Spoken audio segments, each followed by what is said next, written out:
ইস্টের পারস্য দেশের রানী ছিলেন। তার স্বামী রাজা অহস্যেরস তার সঠিক পরিচয় জানতেন না। ইস্টের ইহুদি ছিলেন। ইস্টেরের ভাই মর্দখয় প্রাসাদে কাজ করতেন আর তার বোনের দেখাশোনা করতেন। অহস্যেরসের উপদেষ্টা হামুন মস্ত বড় পুরস্কার পেয়েছিল। সে ছিল বড় অহংকারী।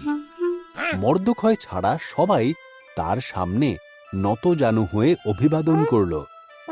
হামুন তাতে খুবই অপমানিত বোধ করল। সে প্রতিজ্ঞা নিল মর্দখয় আর সমস্ত ইহুদিদের মেরে ফেলবে। হামুন অহস্যেরসকে বোঝাল ইহুদিরা খুবই বিপজ্জনক এবং তাদের মেরে ফেলাই উচিত। অহস্যেরস ইহুদিদের হত্যা করবার জন্য একটা দিন ঠিক করে ফেলল।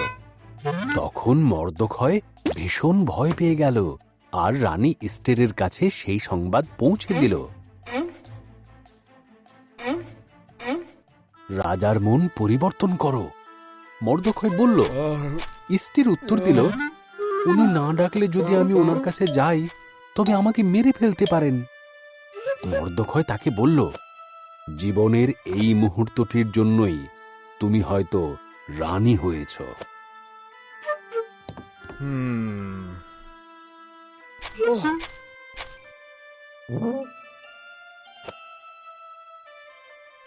ইস্টের সাহসের সাথে বলল সে চেষ্টা করবে।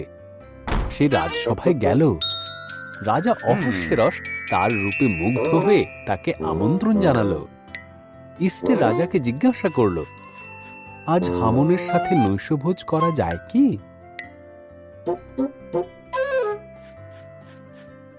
হামুন প্রাসাদের পেছন দিকে এক মস্ত ফাঁসি কাঠ তৈরি করাচ্ছিল।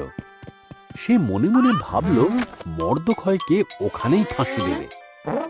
এমন সময় রাজার নিমন্ত্রণ এসে পৌঁছালো তার কাছে। সেই রাতে নৈশভোজে ইস্টের অহস্যেরসকে বলল, এক পুরুষ আমাকে আর আমার ইহুদি লোকেদের মারার পরিকল্পনা করছে। তিনি জিজ্ঞাসা করলেন, এই কাজ কে করতে পারে? ইস্টের বলল, এই মন্দ লোক হামুন। হামুন, লোকেরা ওকে মেরে ফেলো। মর্দখয়কে মারার জন্য যে ফাঁসি কাঠ হামুন তৈরি করিয়েছিল সেইখানে তাকেই ফাঁসি দেওয়া হলো। ইস্টেরের জন্যই সে যাত্রায় ইহুদিরা রক্ষা পেয়েছিল।